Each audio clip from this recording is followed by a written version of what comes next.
Film की शुरुआत होती है और हम एक पायलट को देखते हैं जिसका नाम ब्रैड था। और दोस्तों यही हमारी मूवी का मेन हीरो है। ब्रैड जल्दबाजी में एयरपोर्ट पर आगे बढ़ रहा था और चलते चलते अपनी बेटी से फोन पर बातें भी कर रहा था। वो उससे कहता है कि बेटा मुझे बहुत सारे काम है, मैं काम को निपटाने के बाद तुम्हें दोबारा से कॉल करता हूँ। ब्रैड फोन कट करते ही प्लेन के कॉकपिट में पहुंच जाता है जहां पर उसकी मुलाकात उसके फर्स्ट ऑफिसर से होती है। अब यहाँ पर ये दोनों काफी बातें करते हैं। ठीक इसी के बाद ब्रैड को कॉकपिट के बाहर बुलाया गया जहाँ पर उसका इंतजार एक ऑफिसर कर रहा था। वो उससे कहता है कि कुछ इमरजेंसी आ गई है, इसलिए अब तुम्हें ही इस कैदी को अपने साथ इसी प्लेन में ले जाना होगा। और इस कैदी का नाम होता है टोनी। अब यहाँ पर हमें पता चला कि ब्रैड पहले एक ऑफिसर रह चुका है। फिर इसके बाद ब्रैड अपने स्टाफ से पूछता है कि क्या सब लोग प्लेन में आ गए हैं। जब सारे पैसेंजर्स प्लेन में बैठ जाते हैं तो इनका प्लेन टेक ऑफ करता हुआ हवा के लिए उड़ान भरता है। प्लेन जब हवा में होता है तब ब्रैड अपने साथी को बताता है कि मैं अकेला अपनी बेटी के साथ ही रहता हूँ और मेरी बेटी के अलावा इस दुनिया में कोई भी नहीं है। लेकिन तभी अचानक से मौसम बिगड़ने लगा और बिजली जोरों से खड़कने लगी। यहाँ पर ब्रैड भी काफी परेशान हो गया क्योंकि इतने सारे पैसेंजर्स की जान खतरे में थी। वो रेडियो से अपनी टीम को कांटेक्ट करने की कोशिश भी कर रहा था, लेकिन धीरे धीरे सारे सिस्टम खराब होने लगे थे।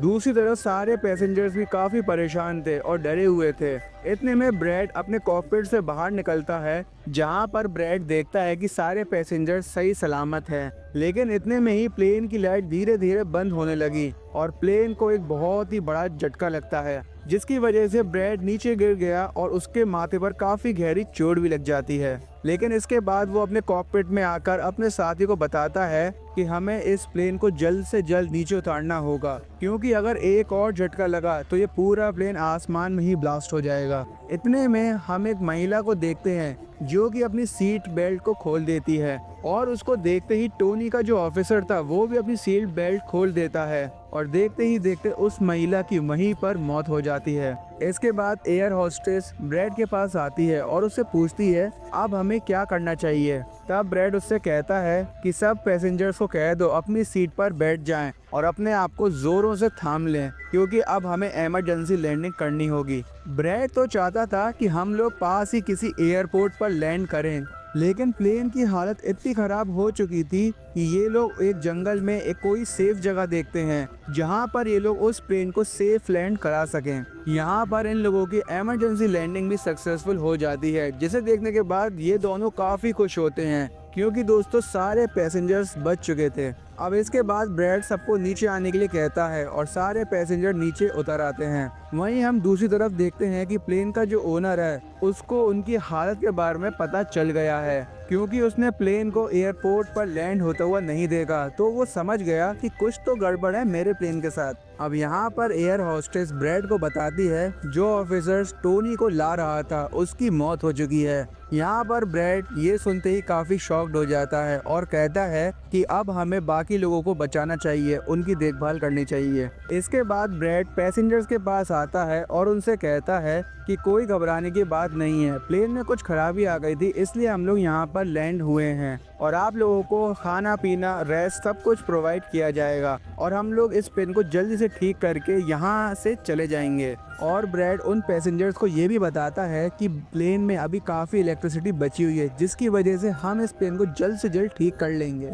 वहीं हम लोग प्लेन के ओनर को देखते हैं जो कि एक रेस्क्यू टीम एक्सपर्ट से जाकर मिलता है और उससे कहता है कि मुझे मेरे प्लेन की सारी इन्फॉर्मेशन चाहिए और साथ ही में ये भी कहता है कि मुझे अपना प्लेन और उसके पैसेंजर सही सलामत चाहिए। वहीं हम लोग ब्रैड को देखते हैं जो कि प्लेन सही कर रहा था, लेकिन उसे पता चलता है कि प्लेन में काफ़ी कम बिजली बची है इसलिए अब हमें सिर्फ रेस्क्यू टीम के आने का इंतज़ार करना होगा। यहाँ पर ब्रैड का साथी उसे बताता है कि ये आइलैंड कोई सेफ जगह नहीं है, यहाँ पर एक प्राइवेट आर्मी का राज है जो कि काफ़ी खतरनाक है और अगर उन लोगों ने हम पर हमला कर दिया तो गवर्नमेंट भी हमें बचाने नहीं आ पाएगी क्योंकि उस प्राइवेट आर्मी में काफ़ी खतरनाक गुंडे थे जिनके पास बहुत ही एडवांस हथियार भी थे। और वहीं पर हम लोग उस प्राइवेट आर्मी को देखते हैं जो कि काफ़ी खतरनाक थी यहाँ पर एक आदमी आकर उसे खबर देता है कि इस आइलैंड पर अभी फिलहाल में एक प्लेन ने लैंडिंग की है जिसमें काफी सारे पैसेंजर्स मालदार हैं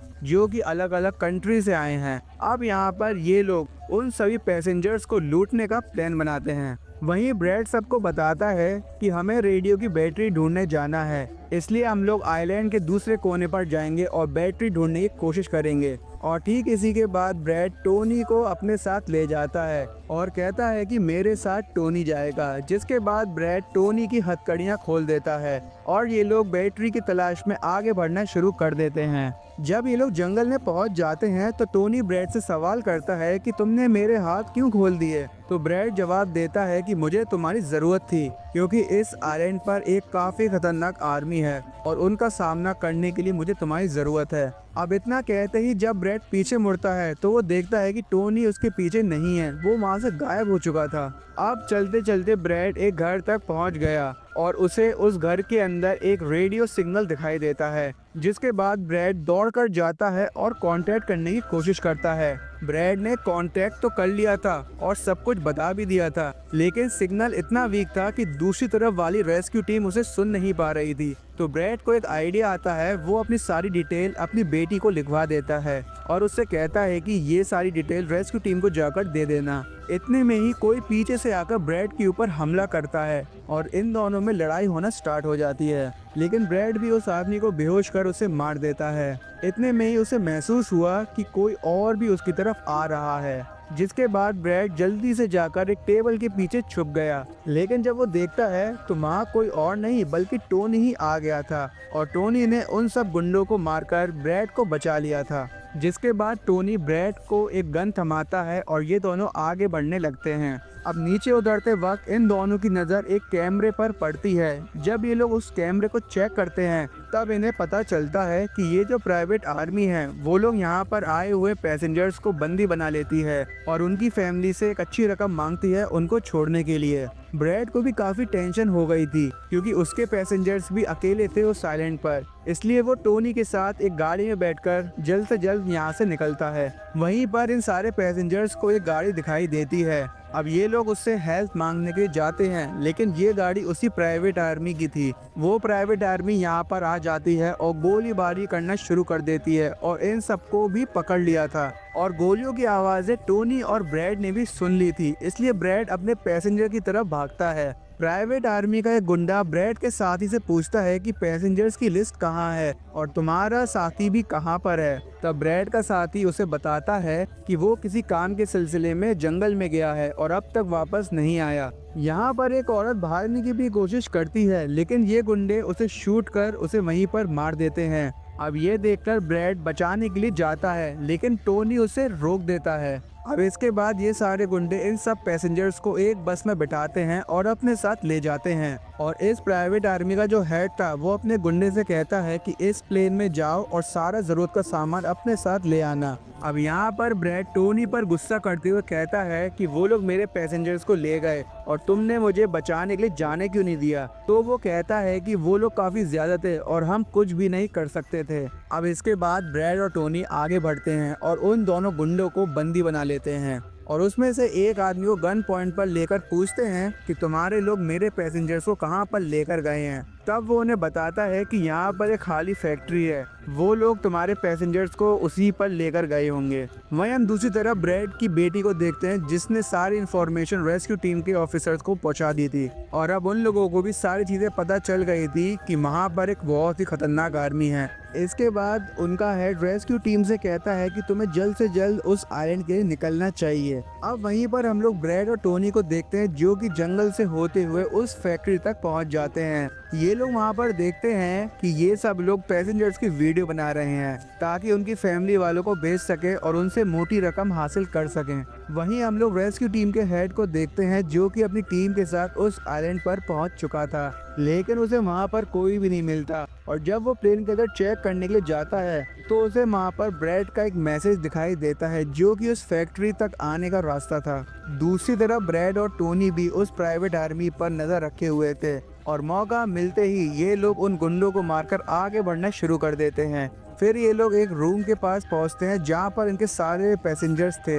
अब यहाँ पर टोनी एक हथौड़े से काफी सारे लोगों को मार देता है और एक गुंडे की जेब में से उस सेल की चाबी निकाल लेता है, जिसके बाद इन लोगों ने अपने सारे पैसेंजर्स को आज़ाद कर लिया था। ब्रैड उन सबको बताता है कि हमें यहाँ से जल्द निकलना होगा क्योंकि रेस्क्यू टीम किसी भी वक्त यहाँ पर पहुँचती होगी। इसके बाद ब्रैड इन सबको एक बस में बिठा देता है, लेकिन तभी टोनी जाकर उससे कहता है कि बाहर बहुत सारे गुंडे हैं, हम इन लोगों को लेकर नहीं निकल सकेंगे। तो ब्रैड उसे कहता है कि मैं उनका ध्यान भटकाऊंगा और तुम बस लेकर यहाँ से प्लेन की तरफ निकल जाओ। ये कहकर ब्रैड उन गुंडों के पास पहुँचता है। ब्रैड उनके हेड से आकर कहता है कि मुझे पता है कि मेरे आदमी तुम्हारे पास ही हैं और मैंने रेस्क्यू टीम को बुला लिया है, इसलिए मेरे सारे पैसेंजर्स मेरे हवाले कर दो। लेकिन वो लोग ऐसा नहीं करते क्योंकि उन्हें तो पैसे चाहिए थे, इसलिए वो लोग ब्रैड को ही मारना शुरू कर देते हैं। अब यहाँ पर उनका हेड ब्रैड को जान से मारने ही वाला था, इतने में रेस्क्यू टीम यहाँ आकर ब्रैड को बचा लेती है।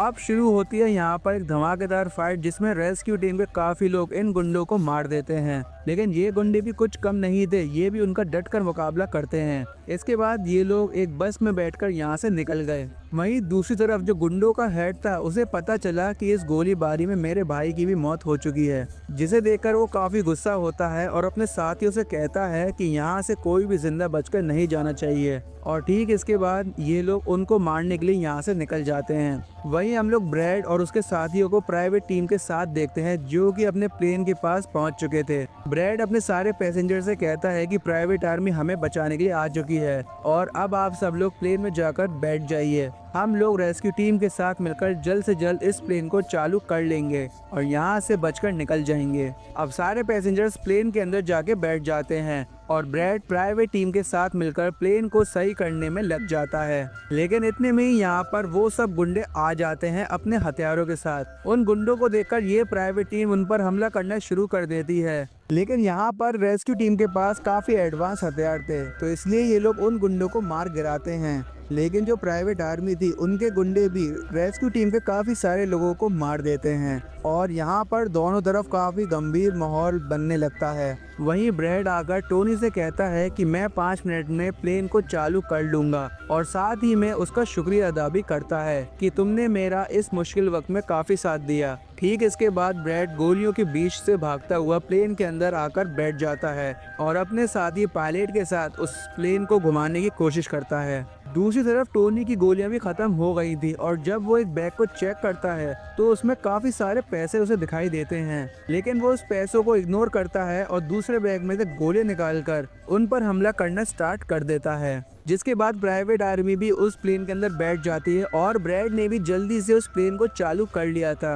ब्रैड अपनी पूरी ताकत लगा देता है उस प्लेन को उड़ाने के लिए, लेकिन जो गुंडे होते हैं वो उस प्लेन पर काफी हमले करते हैं और एक आदमी रॉकेट लॉन्चर करने ही वाला था, लेकिन टोनी ने उसे देख लिया था और वहीं पर उसका वो काम तमाम कर देता है। इसके बाद ये लोग टेक ऑफ कर जाते हैं। वहीं प्लेन का ओनर ब्रैड को बताता है कि पास ही में एक एयरपोर्ट है, वहां पर आकर लैंडिंग कर सकते हो, लेकिन इनका प्लेन बीच में ही डिस्ट्रॉय होने लगता है और जल्दी से एक एयरपोर्ट पर जाकर ब्रैड सेफ लैंडिंग करवा देता है। लैंडिंग करने के बाद ब्रैड और उसका साथी एक राहत की सांस लेते हैं। वहीं हम लोग देखते हैं कि रेस्क्यू टीम भी उस एयरपोर्ट पर पहुंच गई थी और सारे पैसेंजर्स को रेस्क्यू कर लिया गया था। पैसेंजर्स भी ब्रैड की काफ़ी तारीफ करते हैं, उसकी काफ़ी दाद देते हैं कि वो इस हालात में हमें उस खतरनाक आइलैंड से निकाल कर लाया। प्लेन की कंपनी और प्लेन का ओनर भी काफ़ी खुश थे क्योंकि सारे पैसेंजर्स की जान बच चुकी थी। वहीं ब्रैड भी प्लेन से बाहर निकलता है और अपनी बेटी से फ़ोन पर बातें करने लगता है और यही सीन दिखाते हुए दोस्तों इस मूवी की एंडिंग हो जाती है। तो दोस्तों कैसी लगी आपको ये मूवी हमें कमेंट बॉक्स में ज़रूर बताइएगा और वीडियो को लाइक करके चैनल को ज़रूर सब्सक्राइब कर लिएगा। तो मिलते हैं नेक्स्ट वीडियो में एक और नई इंटरेस्टिंग वीडियो के साथ।